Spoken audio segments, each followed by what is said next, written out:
শ্রীমদ্ ভগবদ গীতার ওপর যে আলোচনা আমাদের চলছিলেন,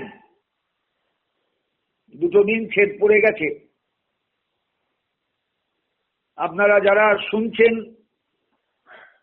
যারা গীতাকে নিয়ে ভাবেন, শ্রীমদ্ ভগবদ গীতার কথা চিন্তা করেন, জীবনের চলার পথে জীবনের নশ্বরত্বকে নিয়ে যারা সর্বদা আতঙ্কিত যে জীবনটা তো 2-4 দিনের, এই আছে এই নেই।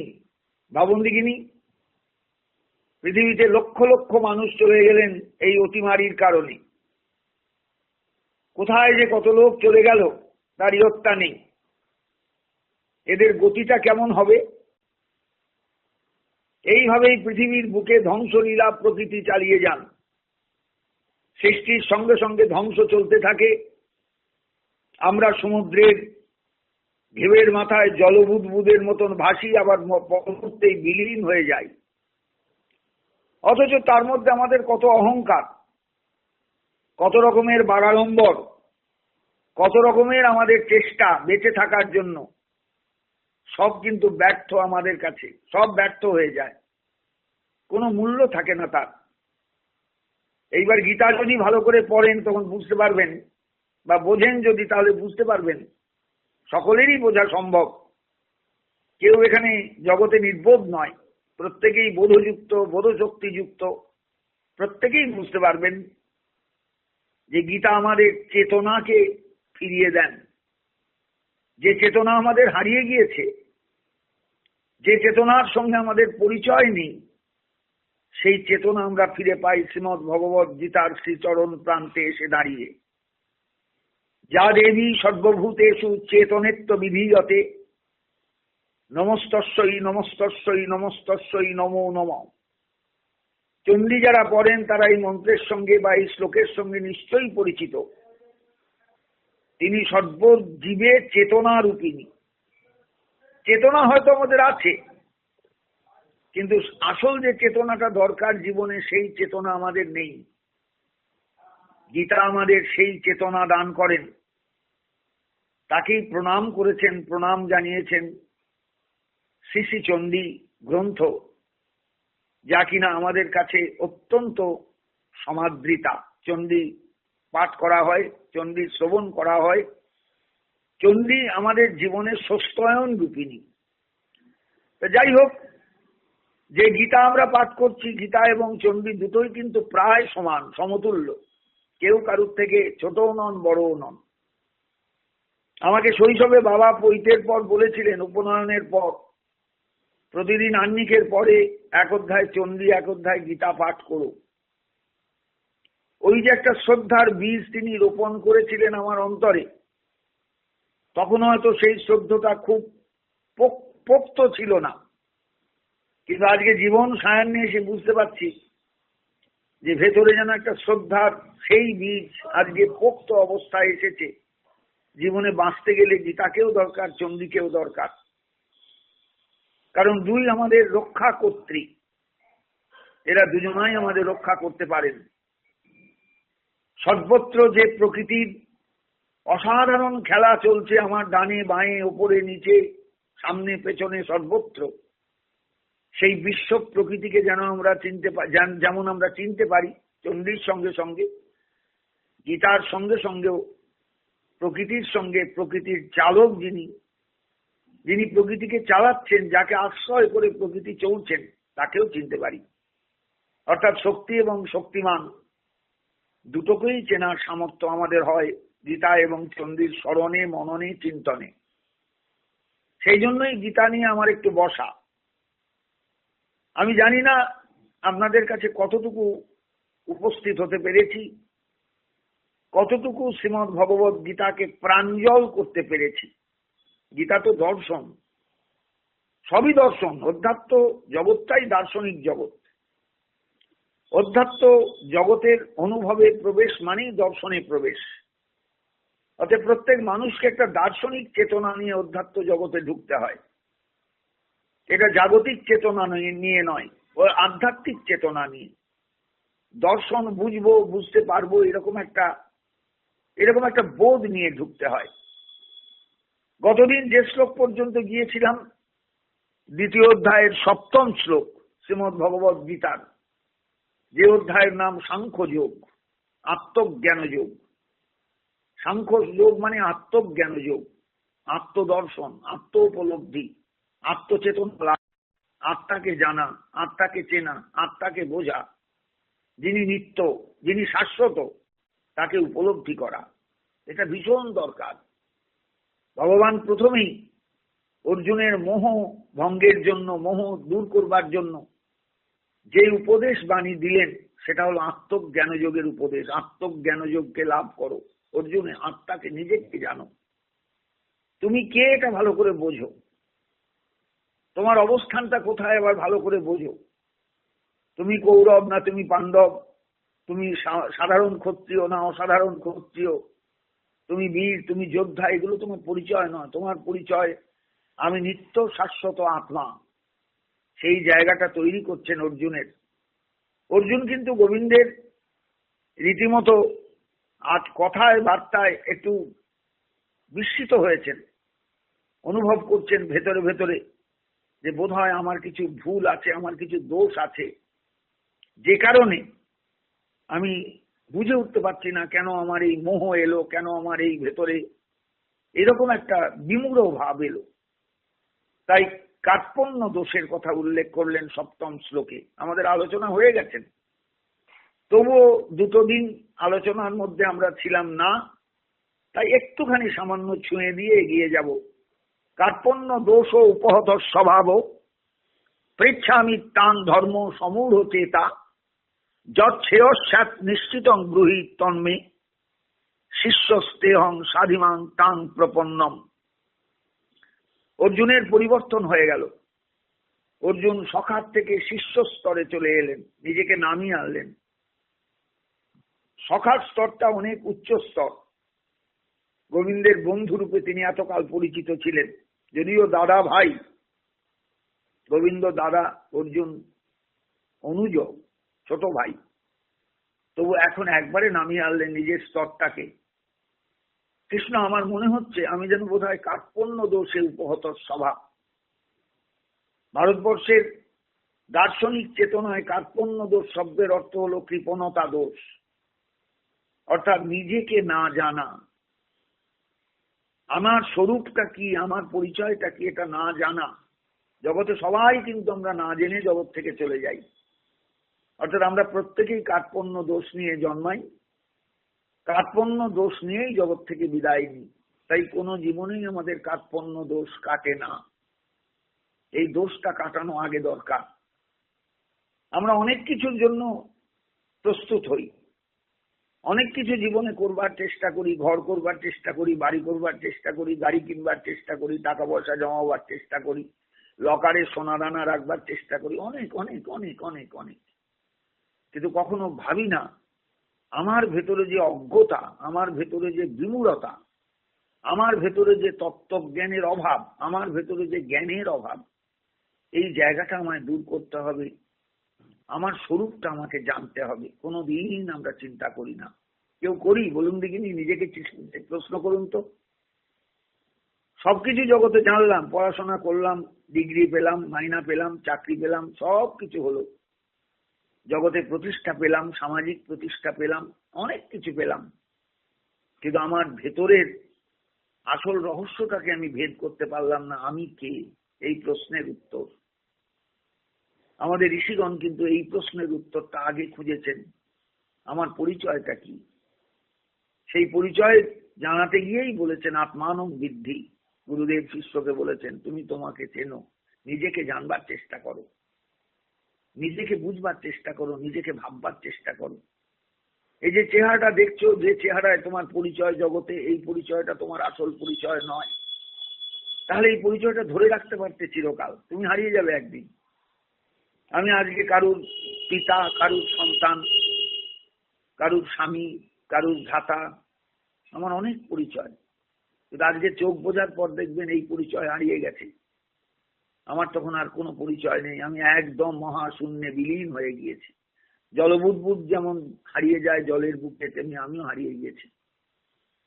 আবার যেখানে জন্মাবো সেখানে একটা পরিচয় পাবো।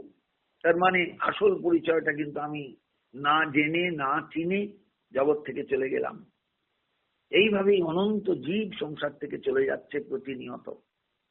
কেউ খোঁজ রাখে না যে আমাকে কার্পণ্য দোষ থেকে মুক্ত হয়ে সংসার ত্যাগ করতে হবে, আমাকে নিজের স্বরূপটাকে জেনে সংসার ত্যাগ করতে হবে। আমি কে, এই উত্তরটা জানতে হবে। কৃষ্ণ, আমার মনে হচ্ছে আমি কার্পণ্য দোষে উপহত স্বভাব, আমি অজ্ঞ, আমি মূর্খ, আমি নিজের পরিচয় নিজে জানি না, আমি ধর্ম সমূঢ় চিত্ত, আমার ধর্মটা কি, কিভাবে আমি পালন করব, আমার কি করা উচিত তাও জানি না, যেহেতু নিজেকে চিনি না। যৎ শ্রেয়ঃস্যাৎ নিশ্চিতং ব্রূহি তন্মে, অতএব আমার পক্ষে যেটা কল্যাণকর মঙ্গলকর তুমি আমায় বলে দাও। কেন বলবো তোমাকে? তার উত্তরে বলছেন, আমি আর তোমার সখা নই, আমি তোমার চরণে নিজেকে সমর্পণ করলাম, শরণাগত হলাম। এই দেখুন কোথার থেকে অর্জুনের কোথায় এবার তার স্তরটা কোথায় পরিবর্তিত হলো। বন্ধুর স্তর থেকে তিনি নেমে এলেন একবারে শিষ্যের স্তরে, শরণাগতের স্তরে। মানুষ যতক্ষণ পর্যন্ত এইভাবে তার কাছে আশ্রয় না নেয়, শরণাগত না হয়, তিনি কিন্তু ভেতরের থেকে কথা বলেন না, তাকে উপদেশ দেন না, তার ভেতরের অজ্ঞতা দূর করেন না। মানুষের এই শরণাগতিটা জীবনে আসল, এটাই গীতার মূল কথা। এই জন্য গীতার দ্বিতীয় অধ্যায়টা হলো সবচেয়ে গুরুত্বপূর্ণ। যে কোনো মানুষ গীতা পড়তে বসে দ্বিতীয় অধ্যায়টাকে যদি খুব ভালো করে বুঝতে পারে, তাহলে তার গীতা অনেকটাই বোঝা হয়ে গেল। এইবার ধীরে ধীরে অধ্যায়গুলো যেমন এগুবে, দার্শনিক আলোচনাগুলো তার কাছে অধিগত হবে সহজেই, তার আর কাঠিন্য বলে কিছু থাকবে না। দ্বিতীয় অধ্যায়টা বুঝতে হবে। আমি তোমার শিষ্য হলাম, আমি তোমার শিষ্যরূপে নিজেকে তোমার কাছে সমর্পণ করলাম, আমি শরণাগত হলাম তোমার। তুমি আমার একটু কৃপা করো, তুমি আমার একটু কৃপা করো, তুমি আমার একটু কৃপা করো, যাতে আমার ভেতরের এই বিমূঢ় ভাবটা কেটে যায়। এই হলো গীতার মূল সূচনা। অর্জুন যদি এই আত্মসমর্পণ না করতেন, এই শরণাগতি যদি অর্জুনের ভাষার মধ্যে ফুটে না উঠত, চেহারার মধ্যে ফুটে না উঠত, তাহলে গোবিন্দ কখনোই গীতাকে তার সামনে মেলে ধরতেন না। গীতার আবির্ভাব এইভাবেই হয়। সুতরাং গীতা নিয়ে একটু বসলাম, বিড়বিড় করে একটু পড়লাম, আর গীতা আমাকে কৃপা করে ফেললেন, কত সহজ ভাববেন না ব্যাপারটা। যখনই গীতা স্পর্শ করবেন, গীতাকে নিয়ে বসবেন, তখনই শরণাগত হবেন। তুমি একটু করুণা করো হে বাসুদেব, তুমি একটু করুণা করো, যেন তোমার শ্রীমুখের বাণী আমার অন্তর লোককে আলোকিত করে তোলে। আমি যেন বুঝতে পারি সব কথা, আমি যেন ভাবতে পারি তোমার কথাগুলোকে নিয়ে। জীবনের চলার পথে প্রতি মুহূর্তে যেন তোমার কথাগুলো আমার স্মরণে ভেসে ওঠে, তবেই তো স্মৃতিপ্রস্থান কথাটা সার্থক হবে জীবনে। আমরা এই পর্যন্ত এসেছিলাম। তারপরেও অর্জুন একটা কথা বলেছেন যে, হে গোবিন্দ, নহি প্রপশ্যামি মমাপনুদ্যাত যচ্ছৌক মুচ্ছ্বসনম ইন্দ্রিয়ানাম অবাপ্য ভূমা বশবক্ন মৃদ্ধম রাজ্যং সুরানাম অপিচাধিপত্যম। আমার মনে হচ্ছে কৃষ্ণ, আমার মনে হচ্ছে গোবিন্দ, আমি এই পৃথিবীতে নিষ্কণ্টক রাজ্য যদি পাই, এমনকি দেবগণের উপর আধিপত্য যদি আমি লাভ করি, তাহলেও আমার এই ইন্দ্রিয়ের উচ্ছ্বসন, যে ইন্দ্রিয়গুলোকে শুকিয়ে নিয়ে ফেলেছে, শুকিয়ে নিয়ে যাচ্ছে, ইন্দ্রিয়গুলো একবারে শুষ্ক হয়ে যাচ্ছে, এমন যে আমার শোকের প্রকাশ বা শোকের আবির্ভাব আমার ভেতরে, এই শোক কি আমার দূর হবে? ধরো আমি দেবগণের আধিপত্য পেলাম, ধরো আমি নিষ্কণ্টক রাজ্য পেলাম, তাতে কি আমার এই শোক দূরীভূত হবে, যে শোক আমাকে পেয়ে বসেছে? অর্থাৎ অর্জুনের অবস্থা তখন সাংঘাতিক। একটা জায়গায় সাধারণ ভাষায়, ইংরেজি ভাষায় বলে ডিটোরিয়েট করেছে। আর তিনি কথা বলতে পারছেন না গোবিন্দের সঙ্গে। গোবিন্দের সামনে তখন চোখ দুটো তার ছল ছল ছল ছল করছে, টপ টপ করে চোখ দিয়ে জল বেরিয়ে আসছে। এত বড় দ্বীপ, এত বড় শক্তিশালী পুরুষ, এত বড় দৃঢ় চেতা, সারা ভারতবর্ষে যার নাম ডাক, সবাই যার নাম শুনে থরহরি কম্পমান হয়, তিনি পর্যন্ত স্বীকার করছেন এই শোক আমার সমস্ত ইন্দ্রিয়ের শোষক। ইন্দ্রিয়গুলো কাজ করছে না। যে হাত দিয়ে বান ছুড়বো সেই হাতও তো আমার স্থির হয়ে গেছে। আমার চোখ দুটোও কাজ করছে না, চোখ দুটো তো বুঝতে পারছে না কে আমার লক্ষ্য, কে আমার লক্ষ্য নয়। অর্থাৎ সমস্ত ইন্দ্রিয়গুলোর শক্তি আমি হারিয়ে ফেলেছি। আমি কি করে বলো দেখিনি, এই উচ্ছ্বসিত শোককে আমি কি করে সামলাবো? নহি প্রপশ্যামি মমাপনুদ্যাত যৎশোক মুচ্ছ্বসনম ইন্দ্রিয়ানাম। ইন্দ্রিয়গণের সমস্ত শক্তিকে শুষে নেয় যে শোক, সেই শোকে আমি একেবারে বিমূঢ়, সেই শোকে আমি কাতর। এইরকম সময় আমি যদি দেবগণের আধিপত্য পাই, দেবগণের উপরেও যদি আমার ক্ষমতা আসে, আমি পারবো সামলাতে? পারবো না। নিষ্কণ্টক রাজ্য যদি আমায় ভোগ করতে দেয় কেউ, পারবো সামলাতে? পারবো না। অতএব যুদ্ধ কি আমি সত্যিই করতে পারবো কৃষ্ণ? আমি জানি না, পারবো কিনা জানি না। তবে একটা জিনিস বুঝতে পারছি, একটা কিরকম যেন দোষ আমাকে পেয়ে বসেছে। বোধহয় একেই শাস্ত্রকারেরা কার্পণ্য দোষ বলে থাকেন। কৃপণতা দোষ, অজ্ঞতাজনিত দোষ, নিজেকে না জানার দোষ, নিজেকে না বোঝার দোষ। আমি কে এই প্রশ্নের উত্তর না পাওয়া, এটাই আমার বেদনার কারণ। অর্জুন চুপ করলেন। সঞ্জয় তখন গোবিন্দের পরের কথা বা পরের যে বক্তব্য, সেই বক্তব্য ধৃতরাষ্ট্রকে শোনাচ্ছেন। অর্জুনের বক্তব্য শোনানোর পর এবমুক্তা ঋষিকেশং গুড়াকেশ পরন্তপ ন যোৎস ইতি গোবিন্দ মুক্তা তুষ্ণিং বভূবহ। মহারাজ, গুড়াকেশ অর্থাৎ অর্জুন, যিনি নিদ্রাকে পর্যন্ত জয় করেছিলেন বলেই তার নাম গুড়াকেশ, আমি আগেও বলেছি। যিনি পরন্তপ, শত্রুকে ভয়ঙ্কর ভাবে তাপ দিতে পারেন, এই জন্য তিনি পরন্তপ। তিনি দুটো বিশেষণ কেন দিলেন, দুটো নাম কেন করলেন?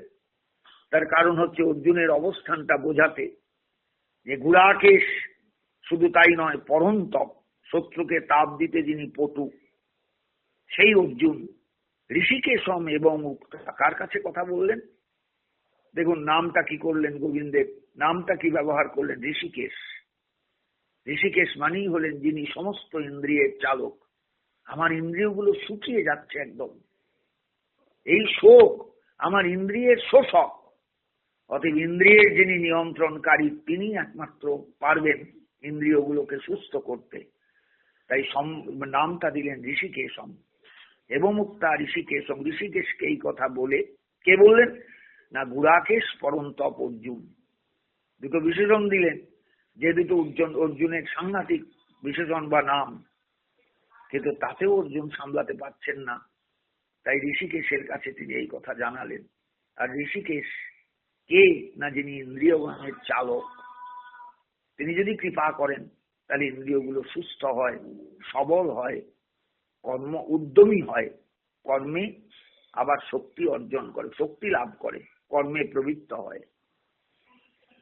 ন যোৎস ইতি গোবিন্দ মুক্তা তুষ্ণিম বাবুব। না গোবিন্দ, আমি যুদ্ধ করব না। ন যোৎসে, আমি যুদ্ধ করব না, এই বলে চুপ করে রথের উপর বসে পড়লেন। মনে মনে কল্পনার নেত্রে অর্জুনের চেহারাটা একবার ভাবুন তো সবাই। এই জায়গাটা পড়তে পড়তে ভাবতে হবে, ছবিটা ভাবতে হবে। বিরাট কপিধ্বজ রথ, শীতের রোদ আকাশে ঝাকঝাক ঝাকঝাক করে উঠেছে, দাঁড়িয়ে গেছে মহাকাল, দাঁড়িয়ে গিয়েছেন। সময় অতিবাহিত হচ্ছে, কিন্তু সময় ধরা রয়েছে গোবিন্দের কাছে। তিনি মহাকাল, তিনি সময়কে ধরে রেখেছেন।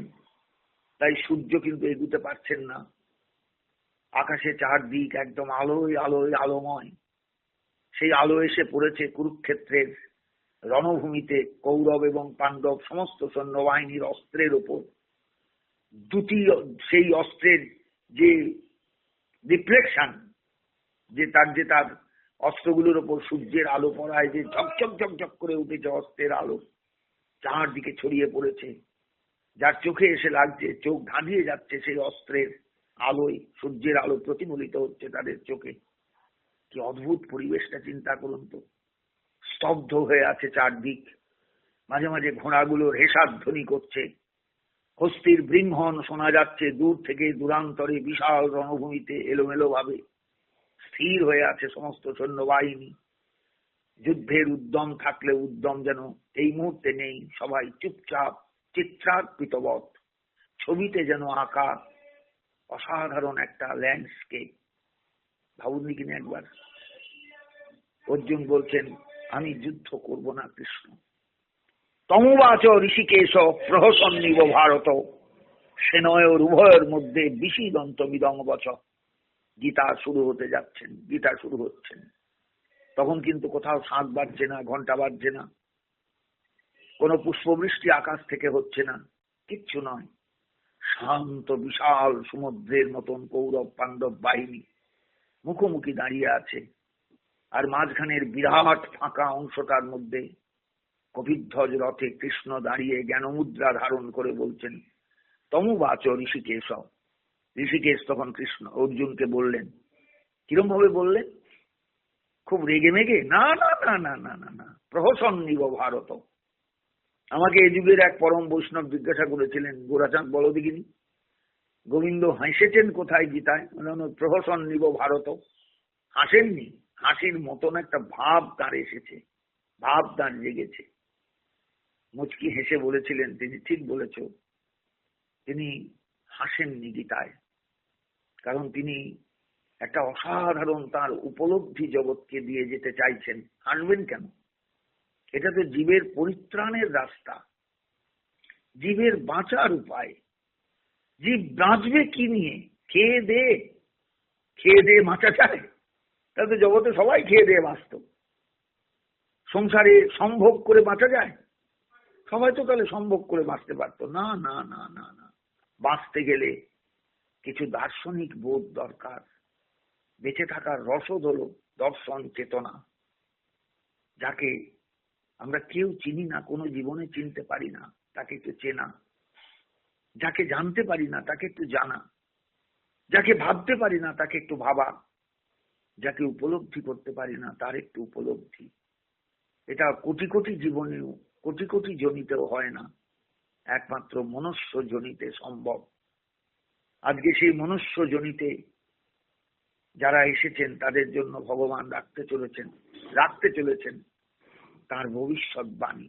এই কথাগুলো মনে রেখো, এই কথাগুলো মনে রেখো। আমি চলে যাব, আমি ইতিহাস হয়ে যাব, আমি অতীত হয়ে যাব, আমি হারিয়ে যাব তোমাদের কাছ থেকে। আমি যেহেতু মানুষই লীলায় এসেছি, যদিও আমি কিন্তু সাধারণ নই, অসাধারণ, তবু আমাকে চলে যেতে হবে। আমার নিয়মের ফাঁদে আমি নিজেই আটকা, আমার আইনে আমি নিজেই বদ্ধ। এই জগতে যে জন্মায় সে কিন্তু আবার মরে, যে মরে সে আবার জন্মায়। অতএব আমাকে চলে যেতে হবে, কিন্তু যাওয়ার আগে আমি কিছু বার্তা রেখে যেতে চাই এই মানুষের কাছে। এই কথাগুলো যদি স্মরণ করো তাহলে কিন্তু বেঁচে যাবে। এই ভয়ঙ্কর সৃষ্টির মধ্যেও, এই ভয়ঙ্কর প্রকৃতির জগতেও, প্রকৃতির রাজ্যেও তোমরা কিন্তু হারিয়ে যাবে না, তোমরা বেঁচে যাবে। গোবিন্দ হাসলেন, হাসিটা হো করে হাসি নয়, অদ্ভুত একটা হাসি। প্রহসন নিব, নত প্রহসন। উপসর্গ দিলেন, হসন সত্যি প্রত্যয়ান্ত পদ, বিশেষণ পদ। তাহলে কাছাকাছি তাহলে কি একটা উচ্ছ্বাস, সাংঘাতিক একটা তার মধ্যে হাসি ফুটে উঠল না। এমন একটা হাসি হাসলেন, ঠোঁটের মধ্যে অধরে ওষ্ঠে একটা অসাধারণ খেলা যেন হয়ে গেল। যেন খুব মনে মনে ভাবলেন, অর্জুন নেহাত তুমি অত্যন্ত শিশু, তোমাকে উপদেশ না দিলে তোমাকে আমি সুস্থ করতে পারবো না এই মুহূর্তে, অথচ তোমাকে সুস্থ করা আমার ভীষণ দরকার। এবং সুস্থ করব বলেই আমি যাকে স্মরণ করছি সেই গীতাকে আমি তোমার সামনে উপস্থিত করতে চলেছি। গীতা তোমাকে রক্ষা করুন। একটা হাসির ঝিলিক তার অধরে খেলে গেল। কি করে বুঝলেন সঞ্জয়? এটাই তার উপর বেদব্যাসের আশীর্বাদ। সঞ্জয়, তুমি এখান থেকে সবকিছু দেখতে পাবে, সবকিছু বুঝতে পারবে, সবকিছু জানতে পারবে। কারণ ধৃতরাষ্ট্র জন্মান্ধ, আমি চেয়েছিলাম তিনি দেখুন নিজের চোখে, ধৃতরাষ্ট্র অস্বীকার করেছেন, তাই তোমাকে আমি আশীর্বাদ করছি, তুমি যুদ্ধক্ষেত্রের সমস্ত বর্ণনা ধৃতরাষ্ট্রকে শোনাতে পারবে। প্রহসন নিব ভারত, হে ভারত, হে মহারাজ ধৃতরাষ্ট্র। তার প্রতি একটা অনুকম্পা জাগলো গোবিন্দের। এই অনুকম্পাটুকু তার দিক থেকে না জাগলে গীতার তো প্রকাশ হবেন না। একটা হাসি খেলে গেল তার অধরে, তার ওষ্ঠে। কোথায় হাসিটা খেললো না? সেনয়ের উভয়ের মধ্যে, দুই সেনা দলের মাঝখানে রথ, সেই কপিধ্বজ রথের সারথীর আসনে। কার দিকে তাকিয়ে? না বিষীদন্ত বিদং বচন, অত্যন্ত বিষণ্ণ যে অর্জুন, সেই অর্জুনের দিকে তাকিয়ে তিনি এইবার এই কথা বললেন। গীতা শুরু হলেন। পটভূমিটা নিশ্চয়ই সবাই বুঝতে পারছেন। কি অসাধারণ পটভূমি, কি কাব্যিক সৌন্দর্য, কি অসাধারণ প্রকাশ। এই জন্য গীতা হাজার হাজার বছর ধরে শুধু ভারতবাসীর চিত্ত নয়, বিশ্বের মানুষের অনেকের চিত্তকে জয় করে নিয়েছেন। কোন ধর্মগ্রন্থ এইভাবে উদারতা নিয়ে, এইভাবে সৌন্দর্য নিয়ে, এইভাবে সাহিত্যিকতা নিয়ে, এইভাবে কাব্য সৌন্দর্য নিয়ে কিন্তু আমাদের কাছে আসেননি। গীতা এসেছেন সেই কাব্যিক সৌন্দর্য নিয়ে, সাহিত্যের অসাধারণ রূপ নিয়ে, যে সাহিত্য পাঠ করলে মুহূর্তের মধ্যে তার সঙ্গটা বোঝা যায় যে তিনি আছেন কথার মধ্যে, তিনি আছেন তার বাক্যের মধ্যে, তিনি আছেন তার বক্তব্যের মধ্যে। সাহিত্য শব্দটার মধ্যে সহিত বলে একটা শব্দ আছে, তার সঙ্গে স্ন প্রত্যয় যুক্ত হয়ে সাহিত্য হয়েছে। সহিতের ভাব এই অর্থে সাহিত্য। কার সহিত, কার সাহচর্য? না সেই পরব্রহ্মের, সেই গোবিন্দের, সেই বাসুদেবের। শ্রী ভগবান উবাচ, গোবিন্দ শুরু করলেন গীতা বলতে। গীতার আবির্ভাব হলো। শঙ্খ অনেক আগে বেজে গেছে, এখন নিস্তব্ধ রণভূমি। শুধু বললাম তো, সূর্যের আলো চারদিকে ঝকঝক ঝকঝক করছে। শীতের বেলা, সেই শীতের বেলায় এই আলোর মতন এত মিষ্টি আলো আর কোথাও নেই। এত তাপ, এত উষ্ণতা। সবাই দাঁড়িয়ে আছেন। যুদ্ধ কি হবে না? এক একটা লহমা, শুধু কয়েকটা লহমা কেটে গেল, কিন্তু কেটে গেল অনেক সময়। তিনি কালকে স্তম্ভন করেছেন, কালকে আটকে দিয়েছেন, কাল দাঁড়িয়ে গেছেন। তিনি তো নিজেই মহাকাল। অতএব কালো স্তম্ভন যিনি করতে জানেন বা করতে পারেন, তিনি কালকে স্তব্ধ করে অর্জুনকে উপলক্ষ করে সামনে রেখে জগৎবাসীর কাছে তার বার্তা শোনাচ্ছেন। ওগো, আমি এসেছিলাম, আমাকে ভুলে যেও না। আমি তোমাদের জন্য কিন্তু এই রণভূমিতে সারথি দায়িত্বটা নিয়েছিলাম। কপিধ্বজ রথে সারথ্য করেছিলাম। গায়ে অনেক অস্ত্রের আঘাত আমার এসেছিল। বর্ণনা আছে শ্রীমদ ভাগবতে। ভীষ্ম নিজেই বলেছেন, আমার অস্ত্র গোবিন্দের সমস্ত বর্ম টর্ম ছিন্ন ভিন্ন করে দিয়েছে। ঝরঝর করে রক্ত পড়েছে তার গা দিয়ে। অথচ এই গীতায় দাঁড়িয়েই তিনি বলেছেন, অচ্ছেদ্যয়ম অদাহ্যয়ম, আত্মা অচ্ছেদ্য। তাই সেই পরমাত্মা তার গা দিয়ে রক্ত ঝরলো কেন?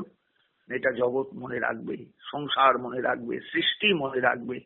আমাদের জন্য তিনি রক্ত ঝরিয়েছেন। বিশ্বের বাণ তাকে ছিন্ন ভিন্ন করে দিয়েছে। অর্জুনকে বাঁচাতে হবে।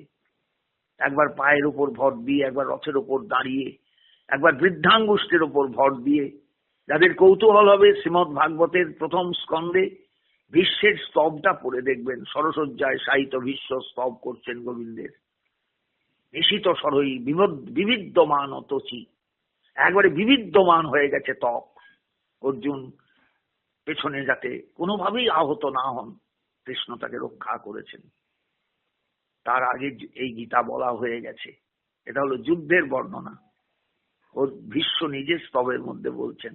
শ্রীমদ ভাগবতের প্রথমেই বিশ্বের স্তব বলে একটা অংশ আছে, সরসজ্জায় সাহিত্য বিশ্বের।